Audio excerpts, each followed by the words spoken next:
Muy buenos días, mis queridos niños de segundo grado. Les saluda una vez más la profesora Carla Zenaida Ramón. Para mí es un placer y un gozo estar con ustedes en esta mañana. Le damos gracias a Dios por permitirnos levantarnos, vivir un día más de vida. Gracias por sus inmensas bendiciones. En esta mañana, en la clase de Biblia, vamos a estudiar una vez más sobre el poder de Dios. Pero antes de comenzar, vamos a inclinar el rostro y vamos a orar. Querido Dios, en esta hermosa mañana le agradecemos por la vida, por la salud. Le agradecemos por las bendiciones. Te pedimos, oh Padre, que tu Espíritu Santo nos acompañe, que esté con nosotros siempre. Perdona nuestros pecados y ayúdanos a confiar en tus promesas, porque tus promesas son verdaderas. Quédate con nosotros en el nombre de Jesús. Amén. Bien, mis queridos niños, vamos a meditar un poco en este precioso texto que lo encontramos en el libro de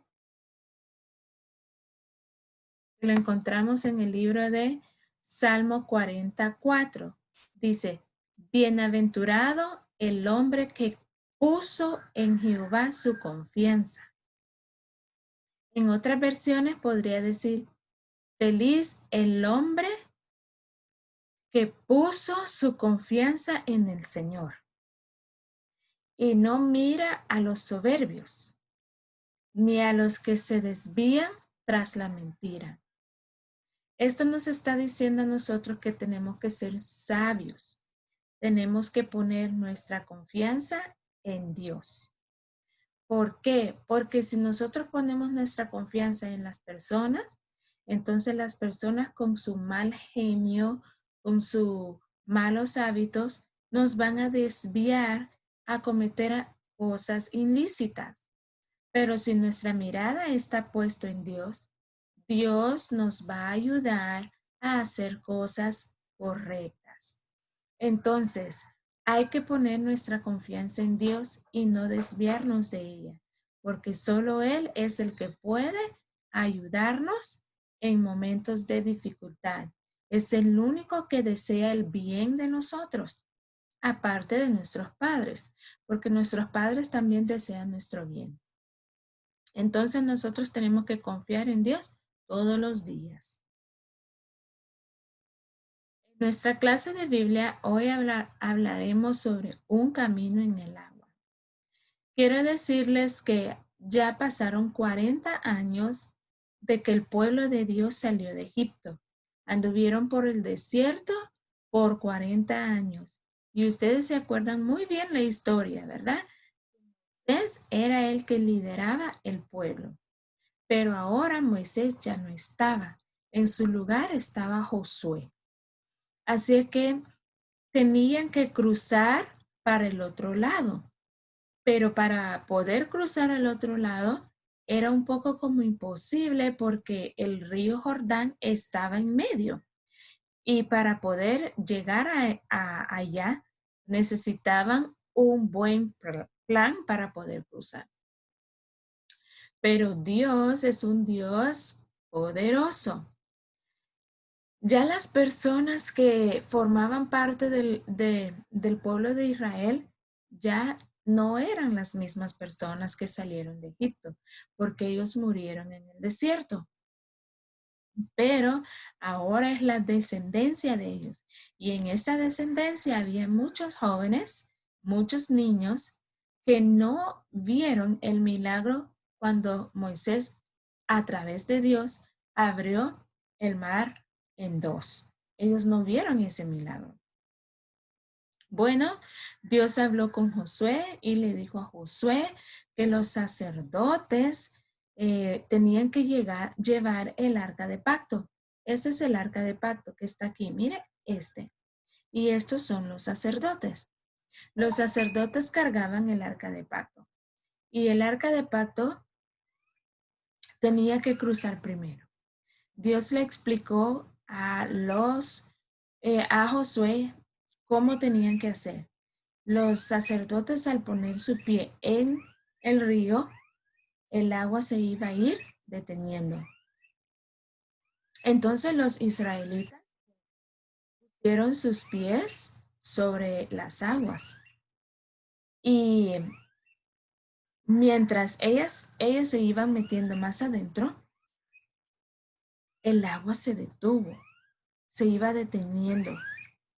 El río Jordán, en el tiempo que los israelitas cruzaron, era uso, em, tenía bastante corriente, estaba lleno porque en esa época era que el río crecía, pero el pueblo confiaba en Dios. El pueblo decía que Dios estaba con ellos y ellos habían visto la mano de Dios. Entonces los sacerdotes cuando llevaban el arca de pacto y ellos se metieron dentro del río, el agua se detuvo y se dividió. Los niños y los adolescentes que solamente habían escuchado a sus padres contarles la historia de cómo Moisés abrió el mar rojo, pudieron hoy verlo, pudieron precisar este hermoso milagro, este hermoso evento de ver las aguas dividiéndose en dos. El pueblo cruzó. Los sacerdotes que llevaban el arca de pacto se pusieron en el medio del Jordán. Se pusieron en el medio del Jordán para que el pueblo cruzara. El pueblo cruzó al otro lado, como ustedes pueden ver aquí, secos. Los pies no se mojaron, ni su ropa, ni sus animales, ni nadie se ahogó. Pasaron en seco. ¿Por qué? Porque el río se dividió en dos. Dios es poderoso y ellos una vez más pudieron ver el milagro que sus padres les había contado, de que Dios estaba con ellos y que Dios era tan poderoso que nadie podía impedir las cosas que él quería hacer. El pueblo de Dios, cuando cruzó, le pidieron a cada representante de los tribus, eran 12 tribus, y les explicaron de que fueran, que trajeran unas piedras. Y ellos recogieron 12 piedras, las cuales las hicieron y formaron un altar que está allí hasta el día de hoy. También pusieron 12 piedras en el medio del Jordán para poder representar y recordar, para que cuando los niños crecieran y le preguntaran a sus padres qué eran esas rocas, qué significaba eso, era para decirles la promesa y de cómo ellos cruzaron el río Jordán y cómo Dios los liberó. Las personas que estaban al otro lado de Jericó habían visto cómo esto había sucedido y sus pies les temblaban de miedo porque ellos tenían miedo a los israelitas. Sabían que los israelitas venían para poseer Canaán porque esa tierra les pertenecía a sus antepasados y esa era la tierra que Dios les prometió regalar. Mis queridos niños, Dios una vez más probó la confianza del poder del pueblo de Israel. Les pidió que que se prepararan para cruzar el río Jordán. Cuando los sacerdotes pusieron sus pies en el agua con el arca de pacto, el agua se detuvo. El pueblo cruzó con los pies en seco. Una vez más vieron el poder de Dios. Nuestro Dios es poderoso y Él puede ayudarnos en cualquier momento. Que el Señor les bendiga, que tengan un hermoso día y recuerda, pon tu confianza en el Señor, en nadie más, porque del Señor solo cosas buenas vas a recibir. Que tenga un bello día.